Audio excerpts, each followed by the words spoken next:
అందరికీ నమస్కారం. ఎన్నికలు ముగిశాయి.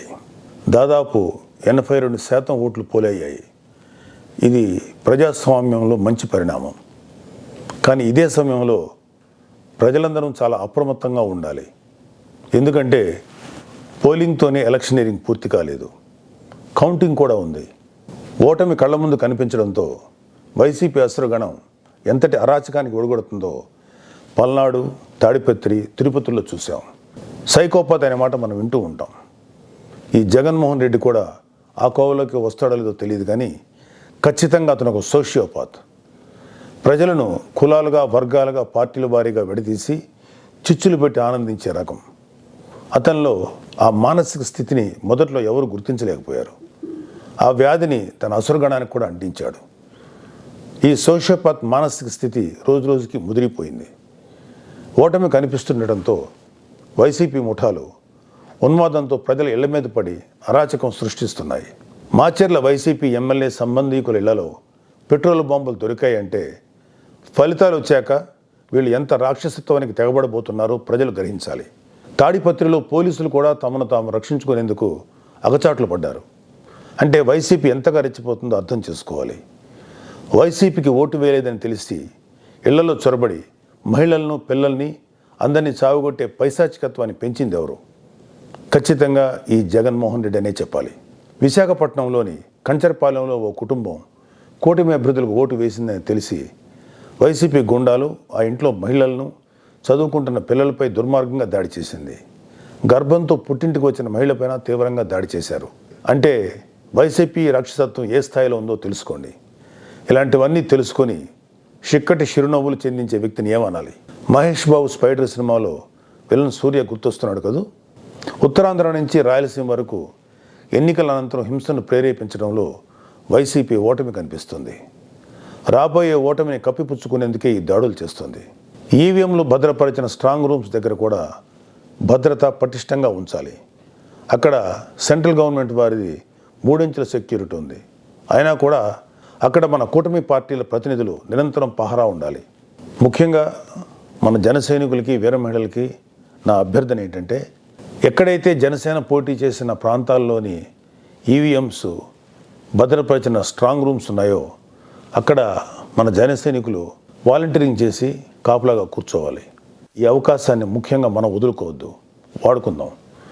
ఈ వైసీపీ దుర్మార్గులను ఏ దేశంలోనూ తేలిగ్గా తీసుకోవద్దు. వాళ్ళు ఏ అరాచకానికైనా, దౌర్జన్యానికైనా తెగబడతారు. ఆ మధ్యన అంటే 2-3 ఏళ్ల క్రితం అమెరికన్ ప్రెసిడెన్షియల్ ఎలక్షన్స్లో కూడా ఎక్స్ ప్రెసిడెంట్ డొనాల్డ్ ట్రంప్ ఇలాంటి లక్షణాలే కనబరిచాడు.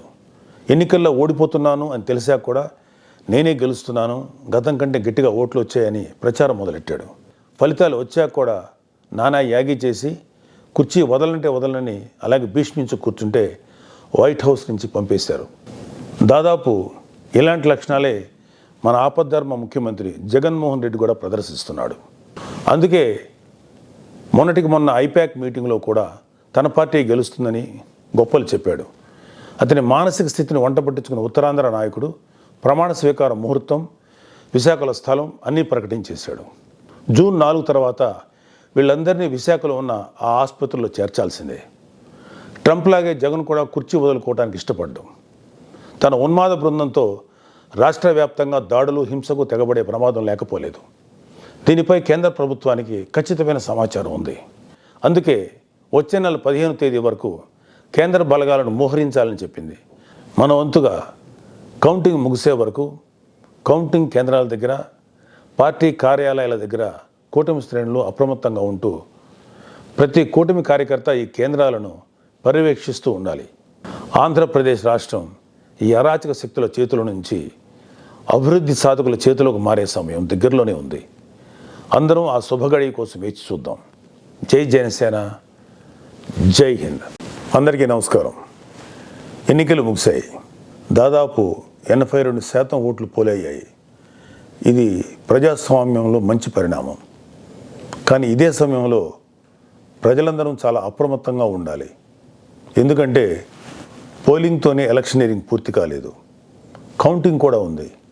ఓటమి కళ్ళ ముందు కనిపించడంతో వైసీపీ అసురగణం ఎంతటి అరాచకానికి ఒడిగొడుతుందో పల్నాడు, తాడిపత్రి, తిరుపతిలో చూసాం. సైకోపాత్ అనే మాట మనం వింటూ ఉంటాం.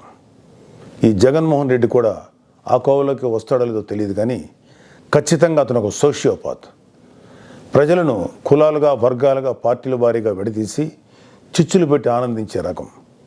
అతనిలో ఆ మానసిక స్థితిని మొదట్లో ఎవరు గుర్తించలేకపోయారు. ఆ వ్యాధిని తన అసురగణానికి కూడా అంటించాడు. ఈ సోషియోపాత్ మానసిక స్థితి రోజు రోజుకి ముదిరిపోయింది. ఓటమి కనిపిస్తుండటంతో వైసీపీ ముఠాలు ఉన్మాదంతో ప్రజల ఇళ్ల మీద పడి అరాచకం సృష్టిస్తున్నాయి.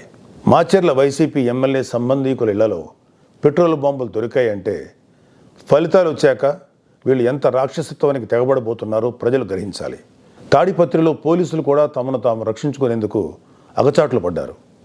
అంటే వైసీపీ ఎంతగా రెచ్చిపోతుందో అర్థం చేసుకోవాలి. వైసీపీకి ఓటు వేయలేదని తెలిసి ఇళ్లలో చొరబడి మహిళలను, పిల్లల్ని అందరినీ చావుగొట్టే పైశాచికత్వాన్ని పెంచింది ఎవరు? ఖచ్చితంగా ఈ జగన్మోహన్ రెడ్డి అనే చెప్పాలి. విశాఖపట్నంలోని కంచరపాలెంలో ఓ కుటుంబం కూటమి అభ్యర్థులకు ఓటు వేసిందని తెలిసి వైసీపీ గుండాలు ఆ ఇంట్లో మహిళలను, చదువుకుంటున్న పిల్లలపై దుర్మార్గంగా దాడి చేసింది. గర్భంతో పుట్టింటికి వచ్చిన మహిళపైన తీవ్రంగా దాడి చేశారు. అంటే వైసీపీ రాక్షసత్వం ఏ స్థాయిలో ఉందో తెలుసుకోండి. ఇలాంటివన్నీ తెలుసుకొని చిక్కటి చిరునవ్వులు చెందించే వ్యక్తిని ఏమనాలి? మహేష్ బాబు స్పైడర్ సినిమాలో విలన్ సూర్య గుర్తొస్తున్నాడు కదూ. ఉత్తరాంధ్ర నుంచి రాయలసీమ వరకు ఎన్నికల అనంతరం హింసను ప్రేరేపించడంలో వైసీపీ ఓటమి కనిపిస్తుంది. రాబోయే ఓటమిని కప్పిపుచ్చుకునేందుకే ఈ దాడులు చేస్తుంది. ఈవీఎంలు భద్రపరిచిన స్ట్రాంగ్ రూమ్స్ దగ్గర కూడా భద్రత పటిష్టంగా ఉంచాలి. అక్కడ సెంట్రల్ గవర్నమెంట్ వారిది 3 ఇంచుల సెక్యూరిటీ ఉంది. అయినా కూడా అక్కడ మన కూటమి పార్టీల ప్రతినిధులు నిరంతరం పహరా ఉండాలి. ముఖ్యంగా మన జన సైనికులకి, వీర మహిళలకి నా అభ్యర్థన ఏంటంటే, ఎక్కడైతే జనసేన పోటీ చేసిన ప్రాంతాల్లోని ఈవీఎంస్ భద్రపరిచిన స్ట్రాంగ్ రూమ్స్ ఉన్నాయో అక్కడ మన జన సైనికులు వాలంటీరింగ్ చేసి కాపులాగా కూర్చోవాలి. ఈ అవకాశాన్ని ముఖ్యంగా మనం వదులుకోవద్దు, వాడుకుందాం. ఈ వైసీపీ దుర్మార్గులను ఏ దేశంలోనూ తేలిగ్గా తీసుకోవద్దు. వాళ్ళు ఏ అరాచకానికైనా, దౌర్జన్యానికైనా తెగబడతారు. ఆ మధ్యన అంటే 2-3 ఏళ్ల క్రితం అమెరికన్ ప్రెసిడెన్షియల్ ఎలక్షన్స్లో కూడా ఎక్స్ ప్రెసిడెంట్ డొనాల్డ్ ట్రంప్ ఇలాంటి లక్షణాలే కనబరిచాడు. ఎన్నికల్లో ఓడిపోతున్నాను అని తెలిసాక కూడా నేనే గెలుస్తున్నాను, గతం కంటే గట్టిగా ఓట్లు వచ్చాయని ప్రచారం మొదలెట్టాడు. ఫలితాలు వచ్చాక కూడా నానా యాగి చేసి కుర్చీ వదలంటే వదలని అలాగే భీష్మించి కూర్చుంటే వైట్ హౌస్ నుంచి పంపేశారు. దాదాపు ఇలాంటి లక్షణాలే మన ఆపద్ధర్మ ముఖ్యమంత్రి జగన్మోహన్ రెడ్డి కూడా ప్రదర్శిస్తున్నాడు. అందుకే మొన్నటికి మొన్న ఐపాక్ మీటింగ్లో కూడా తన పార్టీ గెలుస్తుందని గొప్పలు చెప్పాడు. అతని మానసిక స్థితిని వంట పట్టించుకున్న ఉత్తరాంధ్ర నాయకుడు ప్రమాణ స్వీకార ముహూర్తం, విశాఖలో స్థలం అన్నీ ప్రకటించేశాడు. జూన్ 4 తర్వాత వీళ్ళందరినీ విశాఖలో ఉన్న ఆ ఆసుపత్రిలో చేర్చాల్సిందే. ట్రంప్ లాగే జగన్ కూడా కుర్చీ వదులుకోవడానికి ఇష్టపడ్డాం. తన ఉన్మాద బృందంతో రాష్ట్ర వ్యాప్తంగా దాడులు, హింసకు తెగబడే ప్రమాదం లేకపోలేదు. దీనిపై కేంద్ర ప్రభుత్వానికి ఖచ్చితమైన సమాచారం ఉంది. అందుకే వచ్చే నెల 15వ తేదీ వరకు కేంద్ర బలగాలను మోహరించాలని చెప్పింది. మన వంతుగా కౌంటింగ్ ముగిసే వరకు కౌంటింగ్ కేంద్రాల దగ్గర, పార్టీ కార్యాలయాల దగ్గర కూటమి శ్రేణులు అప్రమత్తంగా ఉంటూ ప్రతి కూటమి కార్యకర్త ఈ కేంద్రాలను పర్యవేక్షిస్తూ ఉండాలి. ఆంధ్రప్రదేశ్ రాష్ట్రం ఈ అరాచక శక్తుల చేతుల నుంచి అభివృద్ధి సాధకుల చేతులకు మారే సమయం దగ్గరలోనే ఉంది. అందరం ఆ శుభగడి కోసం వేచి చూద్దాం. జై జనసేన, జై హింద్.